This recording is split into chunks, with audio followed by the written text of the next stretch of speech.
من هو خاتم المرسلين؟ سيدنا محمد. من هو النبي الذي أذن الله استنى. من هو النبي الذي أذن الله بقبض روحه في السماء وليست في الأرض؟ سيدنا إدريس. صح. إدريس. من هو النبي الذي تعرض إلى السجن؟ من النبي الذي دخل السجن؟ يلا. دخول السجن. من هو النبي الذي لا. شعيب. يوسف. صح. من هو النبي الذي خلقه الله من أم فقط وليس له أب؟ سيدنا عيسى. صح. حتى ياخد 10. لسه أنا قلت 3. لا 2. أنا قلت 3. ماشي. من هما النبيان الذين أهلك الله زوجاتهما لأنهما كانتا كافرتين؟ سيدنا لوط وسيدنا نوح. صح. بس كده خلاص كده انت من الأول يعني كده لا. نفس سؤال. من هو النبي الذي وهبه الله الملك؟ سيدنا سليمان. كل ده ماشي. طيب من هو النبي الذي اتهم بالسرقة؟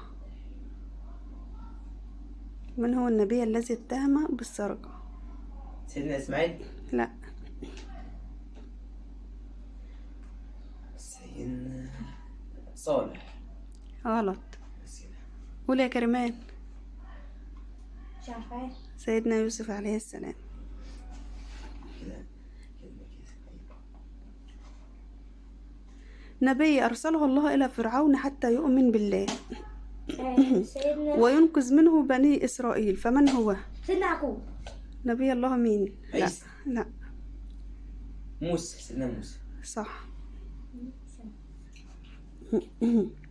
من الذي كفل السيدة مريم بنت عمران؟ نبي الله مين؟ موسى. عيسى. لوط. عيسى. غلط. زكريا. لا هي قالت 4 أسئلة. لا أنا قلت 4 إجابات. خلاص يا حمدان. من هو النبي الذي كان يعمل خياطا وكان دائما التسبيح؟ ها؟ من هو النبي الذي كان يعمل خياطا؟ سيدنا إدريس. صح. أنا قلت إدريس. لا أنت قلت إدريس. لا كريمان قالت إدريس والله بس ما كانت قالت كده. مترددة شوية. والله دي عملت كده خلاص. ما هو الطائر الذي ذكر القرآن الكريم حوار بينه وبين نبي الله سليمان؟ سيبنا نكمل السؤال. طيب من هما النبيان اللذان أمرهما الله ببناء الكعبة؟ سيدنا إبراهيم. سيدنا إسماعيل. صح. من هو خطيب الأنبياء؟ سيدنا محمد. غلط. خطيب. سيدنا عيسى. استنى بس.